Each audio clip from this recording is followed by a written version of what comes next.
इन तस्वीरों से अब तक परिचित हो चुके होंगे। वेनेजुएला के राष्ट्रपति निकोलस मादुरो हैं। अमेरिका ने 3 जनवरी की रात इन्हें इनके आवास से पकड़ लिया और पत्नी के साथ हथकड़ियों में बांधकर अमेरिका ले गए। कई धमाकों के बाद अमेरिका ने अपने पड़ोसी देश वेनेजुएला पर कब्जा कर लिया। दुनिया के कई देशों ने राष्ट्रपति ट्रंप की इस हरकत का खुलकर विरोध किया। रूस के विदेश मंत्रालय ने लिखा कि ऐसी खबरें आ रही हैं कि अमेरिका ने राष्ट्रपति निकोलस मादुरो और उनकी पत्नी को आक्रामक कार्रवाई के बाद जबरदस्ती देश से बाहर ले आए। हम इन खबरों का तत्काल स्पष्टीकरण चाहते हैं। अगर ये खबरें सच हैं तो ये संप्रभुता और अंतर्राष्ट्रीय कानून का घोर उल्लंघन है।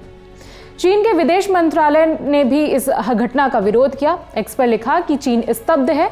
हम अमेरिका के हमले की कड़ी निंदा करते हैं। अमेरिका की ऐसी वर्चस्ववादी हरकत अंतर्राष्ट्रीय कानून और वेनेजुएला की संप्रभुता का गंभीर उल्लंघन है।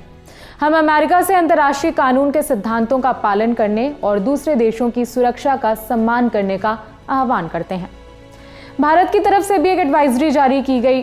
भारतीय नागरिकों को सलाह दी गई कि अगर बेहद जरूरी ना हो तो वेनेजुएला की यात्रा करने से बचें।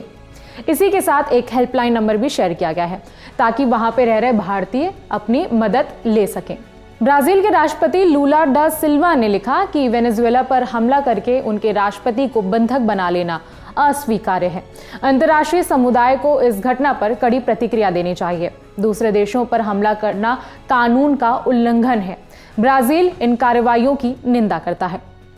लिस्ट में कुछ ऐसे भी देश हैं जिन्होंने ट्रंप को अपना समर्थन दिया। इजराइल के प्रधानमंत्री बेंजामिन नेतन्याहू ने खुलकर ट्रंप की तारीफ की। उनकी तारीफ में लिखा कि स्वतंत्रता और न्याय के लिए साहसी और ऐतिहासिक नेतृत्व के लिए राष्ट्रपति ट्रंप को हार्दिक बधाई।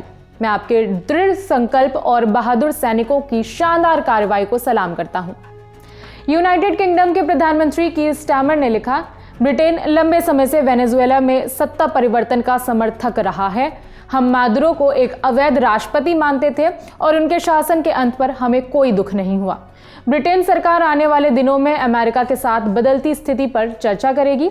हम चाहते हैं कि वेनेजुएला की जनता को एक वैध सरकार मिले। कुल मिलाकर कीर स्टारमर ने बता दिया कि वो मादुरो की कार्रवाई और उनका जो काम करने का तरीका था उससे वो खुश नहीं थे। चूंकि अमेरिका ने अब उन्हें अपने कब्जे में ले लिया है, इसलिए कीर स्टारमर यानी कि यूके की सरकार भी खुश है। अब सवाल है कि ट्रंप ने वेनेजुएला पर हमला किया क्यों? CNN की रिपोर्ट ने अमेरिकी अधिकारियों के हवाले से बताया कि अमेरिका ने मादुरो और उनकी पत्नी को बेडरूम से घसीट कर बाहर निकाला और अपने कब्जे में ले लिया था। BBC की एक रिपोर्ट के मुताबिक ट्रंप मादुरो पर 2 आरोप लगाते हैं। पहला आरोप, अमेरिका में वेनेजुएला के लाखों लोग घुस रहे हैं। अवैध अप्रवासियों की बढ़ती संख्या के लिए मादुरो जिम्मेदार है, ऐसा आरोप ट्रंप लगाते हैं। दूसरा आरोप ये लगाते हैं कि मादुरो ड्रग्स को बढ़ावा देते हैं। अमेरिका में बड़ी संख्या में इसकी अवैध रूप से सप्लाई करवाते हैं। ट्रंप ने कहा कि जब तक वेनेजुएला के हालात ठीक नहीं हो जाते तब तक देश को अमेरिका ही चलाएगा। ऐसा बताया गया कि मादुरो को पकड़ने की प्लानिंग कई महीनों से चल रही थी।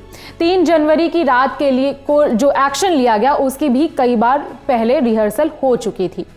मीडिया रिपोर्ट्स के मुताबिक अमेरिका के हमले में करीब 40 लोगों की जान चली गई।